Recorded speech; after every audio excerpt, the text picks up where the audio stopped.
Ariel Helwani in Las Vegas alongside Nick Diaz, who on Saturday night faces BJ Penn in the main event of UFC 137. And Nick, thank you so much for the time. I really appreciate it. I also want to thank you because every morning I wake up and I get a few people online who tell me that where they come from, people like me get slapped. And that's because of you. So I feel like I thank you for that, because a lot of tough people online are now threatening me every day, and I think that's partially some fans of yours. So thank you for that. Right on. It's something that I think we'll never live down. We can leave it at that. You don't still feel that same way, right? About that you should be slapped? Yeah. No, I mean I'm over it. I got thick skin. Good. Me, not so much, and that's something I need to work on. But let's talk about this fight that you have. A lot of people are looking forward to it. A lot of people have been waiting for you to get back into the UFC, and I'm wondering, you strike me as the kind of person who enjoys training for the fight and the build-up for a fight, maybe even more so than the actual fight itself. But I'm wondering if this has been fun for you, this ride leading up to 137 with all the stuff going into it. No, I don't think it's been, a good time coming into this fight. But it's hard times, leading up to any fight. I think I try to make the best out of it, of course, and but I think it's this is a hard job when you're in at the top, and it's just it's hard times. I know you've talked about it, but if you don't mind, we've never actually had a chance to talk about it. So if we could just go back to when all this started, do you feel as though you were treated fairly in all this, or do you think at the end of the day, like a lot of people who support you say, if you come to fight, that's all that matters. The other stuff, the press conferences, all that, it's just things around the fight. But as long as you keep coming to show up to fight, then you should not be reprimanded. Do you agree with that? Yeah. This is fighting, and I come to fight, and I don't if any fight I would have chose to pull out of or fake an injury, or it probably would have been this one, but I'm here, so I've never done that before, and I've fought every 3 or 4 months since I was about 17, and this is been a big gap since my last fight. I had one gap like that. I mean, in my lifetime as a fighter, since I've been about 17, 18, I've been fighting every 3 months, so it's, like I said, it's hard times leading up to every fight, and that's just been my whole life, so. Do you remember what it felt like when you heard that you were now not fighting in the main event anymore, and for a moment we didn't even know if you were going to remain on the card? For me, I think it's just, it kind of figures, it's just, I expect stuff like this to happen to me, so. Why is that? I don't know, that's how I look at things, I guess. I just kind of expect the worst, especially, and once I go out to fight, I try to, visualize all the worst possible things happening to me that could possibly happen, and go over each and every one of them, and accept that as it being like a reality, and I think it makes things go a lot smoother. Other people are always like, they always want to think about the positive, don't think about the negative, and I'm like that, I believe that thinking about the negative is kind of, a way of canceling out all these possibilities one by one, because the odds are I'm not going to guess what's going to happen, but if I can guess every scenario gone wrong, then maybe I can change the outcome.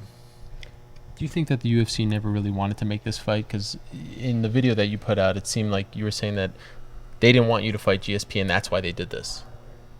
Yeah, sure. I don't feel like anybody wants me. No, I was gonna go to pro boxing. I think that I don't think anybody wanted me fighting with GSP for the title. That's the first thing that comes to mind, that they don't want me fighting. But I didn't know that I have a lawyer now, as soon as I got that contract, and it kind of changed a lot of the way I feel about things. You figure you got somebody who's gonna tell you what to do and what not to do. And like, for instance, like, hey, you don't show up at this thing and you're not fighting, so you have to do this, you have to do that, or they're gonna, this is in the contract. But nobody, I might as well read my own contract. So, had I done that, I would have been walking on eggshells a little bit more, I suppose. But it was, for the press conference thing, it was just, I really got back from a hard race in Tahoe. I was up there doing altitude training, and I got back and I took first place up there in Xterra. I just do, for fun, the Xterra circuit. It's mountain biking and triathlon. And, if I do that year-round, it keeps me in great shape year-round. Just, if I, come in decent with some of my age group. And I took first place in my age group. It was like the first time, so I had a really rough week. I was really pushing hard, and, I was really, going for it. And when I got back, and, I was kind of been out of shape about training, not really going, the way I would have liked it to. I wanted a lot more sparring lined up, and I wanted, I just things weren't going well with my camp. I was having a lot of arguments about, what we're gonna do for training, and all these guys they're all really, this MMA is really big right now, and all my partners, they got stuff to do. They don't have time to worry about me, and everybody's doing their own training out of town. So that's what I was doing. I was doing my own training too. And when I got back from Tahoe, I just crashed really hard, and it was just, I wasn't really feeling like talking to anybody or talking to my camp, and we were kind of in like a fight, and I just wasn't really clear on things, what was going on. I didn't even know where I was going. I was telling people I was going to New York because that's where I thought I was going first. So I was like, man, I don't want to go to New York. I'm telling them I got to go to New York this weekend. I don't want to go. And I think day by day I'm trying to recover, but I was kind of falling into that slump of, just kind of pretty much just crashing from hard training. And so, it's going to take me a good 4 or 5 days to come out of that before I was even feeling right or thinking right. I need to get some rest and do some recovery workouts and get back at it. I think this would have put me in line to be in great shape for this fight. And things just went the way it did. My brother, he just said, we all live in a house full of guys, but and I like it actually. I've had a great time, staying there. A couple guys, Brian Reese and my friend Mauricio, who I started doing jiu-jitsu with, a couple jiu-jitsu guys, and it's a good time living with all them. But he was getting a little old for him, so he wanted to, he wants to buy a house and get stuff moving, get his life together, moving a little bit. I'm still more like I have no life as long as I'm fighting, so I was happy living there with these guys because, they're all pretty much doing what I'm doing. And so he made the move, and he rented this place like kind of down around the corner sort of thing, and asked me if I wanted to come with him, or you're going to get stuck paying rent if you don't want to stay there. So I was like, man, I'm not sure what I want to do. And he asked me if he wanted me to have the movers move my stuff, and I said, yeah, sure, go ahead and move my stuff. So they went over there and moved all my stuff, and I got back into my room to where what was left there, I had my bed, everything's gone. So I'm looking around for my passport where I knew it was, because I had to jump on this flight, and I couldn't find my passport. And I don't have a license. I don't have one yet. I'm working on getting it back, but I don't drink and drive or anything. I don't even drink. Well, I have a good driving record too with that, but as far as like crashing or anything like that. But I've got a lot of speeding tickets before that daily fight, and to make it up there to you can't be late. You can go over there sparring Andre Ward. You got to show up on time, and I had to learn that the hard way actually. But it's hard for me, because I live an hour away though, and I tend to overtrain here and there, and it's just I have a hard time getting to bed at night. So. I just got a lot of speeding tickets. I didn't have a license. I have any form of ID. Right now I got a California ID in my pocket so that I could, I wouldn't have issues flying around and stuff. Or, as soon as I let them know, I'm like, hey, I don't have, my passport and everything.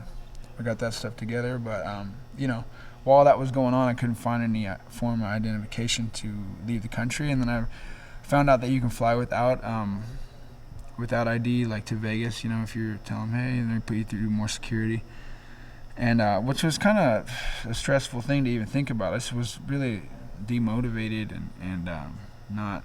And I also didn't know it was a press conference. It's not like I wake up every morning and I hear the news or people. I didn't know I had a press conference, like where they sit, you know, me and George down whenever press. That was all a surprise. And then when I did find out it was a press conference, it was last minute, and I was like, great, what do I wear? You know, so it just wasn't. I was just having, you know, when I start training for a fight, it's nothing's easy about it, and all I care about is training and fight. You know, walk all over everybody, and you know, push everybody aside, and just kind of worry about, you know, winning this fight, and then hopefully after that I can use that time to try and give back. Or, you know, it used to be my, you know, I used to do the same thing when I lived at home with my parents. You know, I just make a mess and I'd just do whatever I wanted, and just to make it to training. I'd have my mom drive me to practice everywhere. I made my mom, you know, I'm really grateful I had her she took me and signed me up at the Animal House gym when I started training, and I would make her drive me all the way to Concord to train at the Caesar Academy. It's an hour drive, and she worked full time as a waitress, so she would drive me all the way down Highway 12 and hang out for a few hours or something so I could train there. And so I was really lucky for that. But you know, I'd like that's why I'm here. I'm fighting hard. You know, I'm training hard. I'm still walking on people and stepping over people, and to get where I'm going. And I would really, you know, I'd like to give back, especially to my mom, who's there for me, and when I was a kid. And you know, I'm just not able to do that right now. Not the way I'd like to. I like to do things the right way. And you're obviously very family oriented. You have a good heart. I mean, just from that story about your mom, it's very clear. That being said, do you feel as though you're misunderstood? Because a lot of people, a lot of fans, a lot of media know you as just one kind of person, and there's a whole other side that sometimes you allow us to see, but not often. And maybe it would be good if people saw that side of you, and maybe you don't want them to. But I'm wondering if you think you're misunderstood and mislabeled in the press and in the MMA community. Well, I've always gone about this with you know, just the idea that it's not my job to let people know like who I am or how I am, or you know, I felt like my job was to go out there and put on a good show, you know, amazing fights, you know, put on, you know, give it an amazing effort, and hopefully that people could recognize this sort of thing, and maybe they you know, maybe they'd want to find out more and see more. But like I said, I was saying earlier, you know, to people about missing press and stuff like that, nobody really wants to come out and see what you're doing in Stockton. Nobody cares what we're doing out there. It's as if you're not from Northern California, then, you know, nobody knows who you are if you're from Northern California. So, and then people make that trip to Southern California, but I grew up with, you know, we don't do Southern California where I live, you know, it's NorCal, and you know, that's how I started out. And nowadays I'm a little more open-minded to traveling around and doing things, but at the same time I'm a lot more busy than I was when I was a kid. I've read a lot of interviews and heard you talk in the weeks leading up to this fight, and it seems to me like part of you is dealing with this struggle. Like you're not really sure if you still like doing this and fighting. Is that accurate? I never liked doing this. Never liked doing this. So why'd you do it in the first place? Because I don't like not having a job, and this is all I could do. Especially when I first started mixed martial arts. You know, this is all I could do. I mean, I even said it in after fight interviews or something. You know, this is all I know how to do. It's all I'm good at. So that's what I do. And but no, I love jiu-jitsu, and I love my team, and I love, you know, I love repping Cesar Gracie Jiu-Jitsu, and I love athletics and martial arts and competition, because you know, it gets me right and puts me in the right place, and to, you know, get in shape and stay healthy, and it motivates all these good ideas and things. Like for instance, maybe having you know, knowing how to do, doing something else for a living, for instance. Like, I think nowadays would be a lot easier for me to just go and just do anything. I can't complain, it's not like I don't need much, and yeah, I just all I'm saying is I can't say that I love doing this. People are always, hey, yeah, you love it so much, and I'm like, whoa, and I gotta stop them right there from now on when they say that, because it just kind of gets to me when people, and I don't hold anything against everybody else loving what they do. They love their job and they love to fight. I love to do well, and I love the competition and everything. But as far as fighting for money, it's not something I'm in love with. Not that I'm trying to advocate for this, but why don't you just stop? Why don't you just try to find something that you love doing and not have to go through all of this? Yeah, well, I was working on pretty much being done before my last fight. Leading up, I was like, you know what, I don't need to be here. And I was, I could definitely could have used that money too. And I don't have any debts. I live rent. I don't have any serious, I didn't have any kids, so that, I didn't have any, I didn't get anything too serious because I wanted to, make sure that I had room to train and fight and stuff. But at the same time now, I don't have any reasons to keep fighting for the same reasons that, I was able to excel and put aside everything. It's the same reasons why, since I did that, I was not, I don't really need this. I don't need anything. I don't have anybody to take care of really but myself.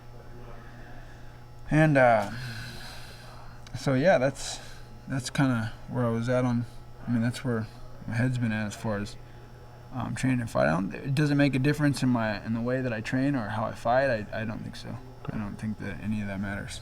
So are you just taking things fight by fight here, or do you have a certain time frame as to when? No matter what. Yeah, just go with the flow. I take things fight by fight, and like I said, I don't think that it makes it, like, as far as motivation to win a fight. Yeah, I'm gonna protect myself, so I'm always gonna be the same motivated, and these people have to pump themselves up sometimes, or they pray or they do what they do, and I just what I put all my faith in is the right training, the right direction, the right technique that I put forth in order to get this job done, and I put all my faith in that. I don't put it in something like psyching myself up, and there's half the guys out there, they're one or two dimensional, and they were good at one thing, and someone said, hey, you should do this, because you're the best wrestler or the best boxer or the best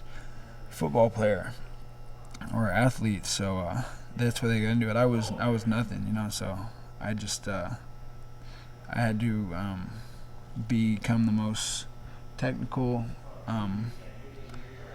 learner, if you will, like that I could be. I had to just try to excel in every aspect of this sport, and even fitness, and take the most reasonable, logical, and technical path to get there.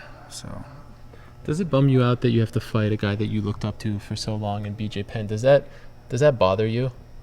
Yeah, sure it does. It's like, it's we weren't real close or anything like that. But we were pretty good, just anybody I know, really. That's not. I don't think that's I don't want to see that either. I don't want to see anybody get hurt for one. People love, that's another thing too. Is I'm not in this to hurt people. That's not what I want. I'm really upset. I'm really angry, and sometimes pretty out of control by the time I go out there, because it's not something I like to do. And then that's what you see. But I don't want anybody hurt. Sometimes you hear guys saying, oh, I'm really mad and I'm just sick of it, and I really want to hurt somebody. And I'm like, what the hell's wrong with you, freak? You know what I mean? It's like, what? You want to hurt people? I'm like, okay. And then everybody points a finger at me and then says that I'm the crazy guy and I'm this, this thug, or, But a lot of the people in this, I don't know about some of these guys, So What do you mean? that's just what I mean. I don't know about some of these guys.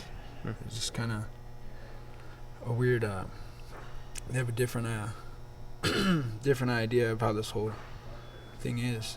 So Would fighting GSP maybe bring out those emotions in you? Because I know between us, you've talked about fighting him for a long time. Him, Anderson, these are guys that you've always won when you were fighting in Strikeforce. yeah. Would that bring out those emotions in you? Well, these guys are, the top of the top, and I don't know what kind of emotions I would be dealing with going into those fights. I don't have anything personal against George. He's got to do what he's got to do. He's just trying to get by and win these fights and protect himself. And I'm sure he looks at it like I do. It's very dangerous, and I think he said it before too, or a lot of people said it before. You're going to be scared going into any fight. It's not like you're not scared to fight. You got to be stupid. If You you're get not gonna be scared? You get scared before your It's fights? a very scary situation you're in, when people are trying to manipulate positions so that they can smash your face with an elbow, or elbows, and just rain it down. That's hard times, and then it's hard times dealing with that idea of what might be in front of you for your whole life. You gotta, one after another, sort of thing. Just two last things before I let you go. If there's a fan out there who's just a UFC fan, saw you in 2006, hasn't seen you since, is it safe to say to that person that you are a different person and fighter from the one that last fought in the UFC? Well, yeah, it's been a long time. That's anybody. I believe in it. It's a lot of years is gonna change people. But I always was the same person. I stayed the same.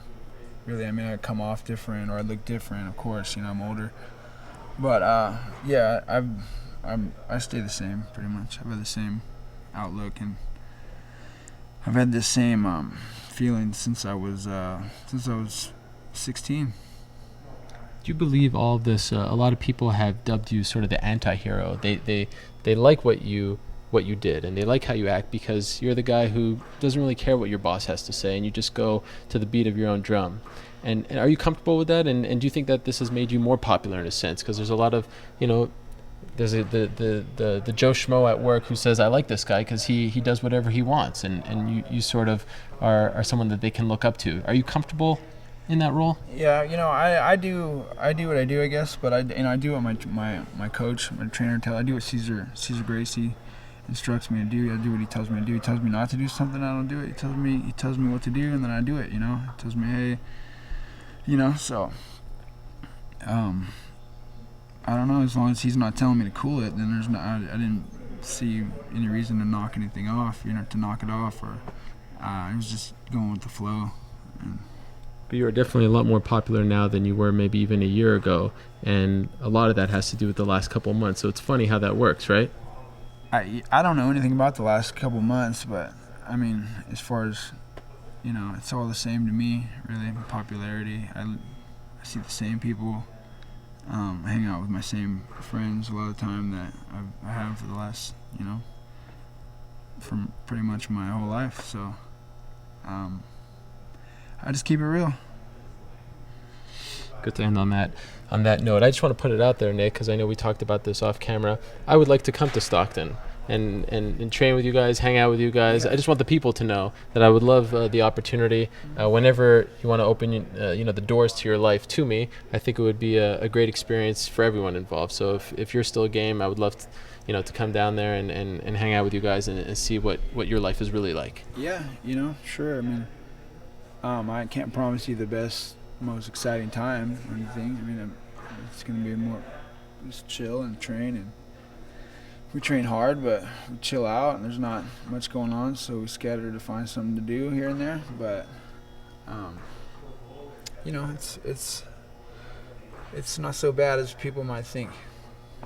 Well, I have a mean I have a mean sort of club game, gym game. You might not know this about me, but there are many layers. Yeah, you got the shoes. I got Those the are shoes, great. So That's good. we could have a good time. Mm-hmm. All right, well, UFC 137 goes down this Saturday night, live from the Mandalay Bay Event Center in Las Vegas, Nevada. Nick Diaz makes his return to the UFC against BJ Penn.